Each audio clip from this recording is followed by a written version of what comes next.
Tanzania is facing a quiet but intensifying campaign of external political pressure, delivered not through invasions or sanctions, but through diplomats, foreign-funded NGOs, religious actors, media networks, and powerful Western politicians who present their interventions as defending human rights and promoting good governance.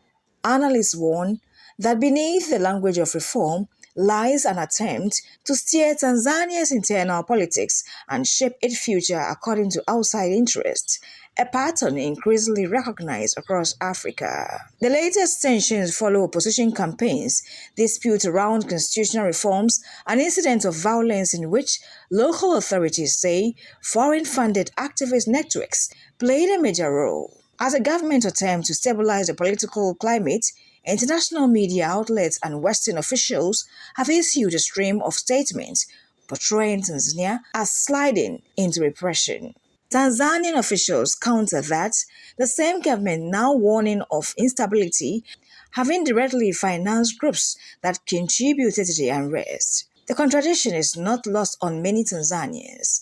If Western states are the self-appointed defenders of global human rights, it is asked, where is your outrage in places where violations are far more severe? The humanitarian disaster in Gaza, where thousands of civilians have been killed, has generated only calibrated diplomatic language from Washington and London. In Sudan's conflicts, where aid agencies estimate more than 30 million deaths and millions displaced since 2023, the tone has been restrained. If the principle is human rights, the response should be universal. Dr. Banj Awadi, a senior East African analyst, said, but when the victims are not strategically useful, the outrage disappears. The selective concern becomes even more striking when measured against domestic realities in the same countries that condemned Africa. The United States recorded 48,830 gun-related deaths in 2021, the highest number ever documented, according to the U.S. Centers for Disease Control and Prevention. Its firearm death rate remains more than 11 times other high-income countries. Yet, no European government has demanded political reforms in Washington or suggested that the U.S. administration should step down for failing to protect its citizens. If Tanzania had US-level gun violence, they would call it a humanitarian catastrophe, a seasoned journalist noted. But when it happens in America, it is treated as an internal issue. Western credibility is further weakened by scandals involving human trafficking, sex trafficking, and drug networks operating across Europe and the US. In several cases, officials have been implicated. The usual response is institutional apology and legal reform, not international condemnation.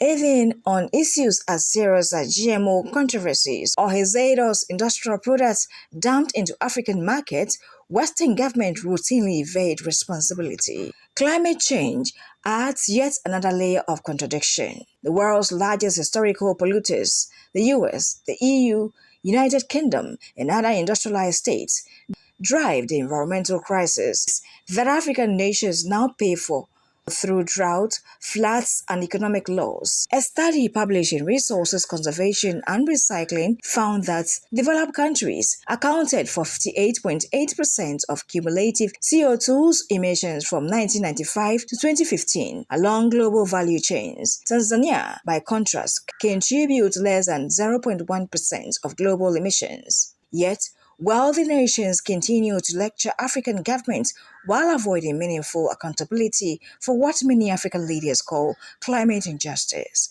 Dr. William Ruto, Kenya's president, said at the UN Climate Summit, they are the silent killers of the climate crisis, but never the accused. In Tanzania, the latest interference follows a familiar script seen in other African states: fund civil society movements, amplify grievances through foreign media, mobilize diplomats, pressure the government on political reforms, and shape a narrative that serves external interests. Youth groups, women's networks, church leaders, and NGOs receive training, grants, and media support from Western agencies. Many operate with transparency and good intentions. Others officials say use human rights language to mask a political agenda aligned with foreign sponsors. Diplomatic missions issue coordinated statements often within hours of one another. Western politicians speak openly about Tanzania's domestic affair, sometimes based on incomplete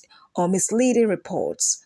Foreign media then amplify these claims globally, strengthening the perception of crisis regardless of local realities. Tanzania's newly appointed Prime Minister, Dr. Mwigulu Nchemba, has categorically described the pattern as manufactured instability designed to influence political outcomes. The stakes are rising because Tanzania's strategic value has grown, he told editors in Dar es Salaam on Tuesday. We must say no and protect our country. According to the senior government official, Tanzania's mineral wealth, including graphite, nickel, helium, and rare earth, is central to global supply chains for electric vehicles, semiconductors, and renewable technologies. When governments assert greater control over these assets, foreign pressure tends to increase. Across Africa, similar patterns have preceded or accompanied attempts to weaken or discredit certain administrations. Observers warn that such pressure often escalates into calls for international investigations or involvement by bodies like the International Criminal Court (ICC). Although Tanzania faces no official action, analysts say the narrative being constructed around rising repression mirrors early stages seen in states later targeted by international legal institutions. If it continues like this, it will not be long before someone suggests dragging President Samia Suluhu Hassan to the ICC. Harry Mbweti, a governance researcher, said, "It is a political tool, not a neutral institution." Western states reject these accusations, insisting their engagement supports democracy and human rights. But African governments point to 2017 African Union resolution adopted in Addis Ababa, which urged members to collectively resist the ICC's political bias and explore withdrawal. Most African cases at the court were either initiated by Western-backed investigations or selectively amplified by foreign actors, despite far worse abuses occurring elsewhere without consequences. The question many Tanzanians are now asking is whether their country should re-examine its relationship with international mechanisms that appear vulnerable to geopolitical manipulation. Withdrawal is not a simple option, and Tanzania has historically withdrawal is not a simple option, and Tanzania has historically valued multilateral cooperation. But a growing perception of foreign interference has triggered deeper debates about sovereignty, self-determination, and the boundaries of external influence.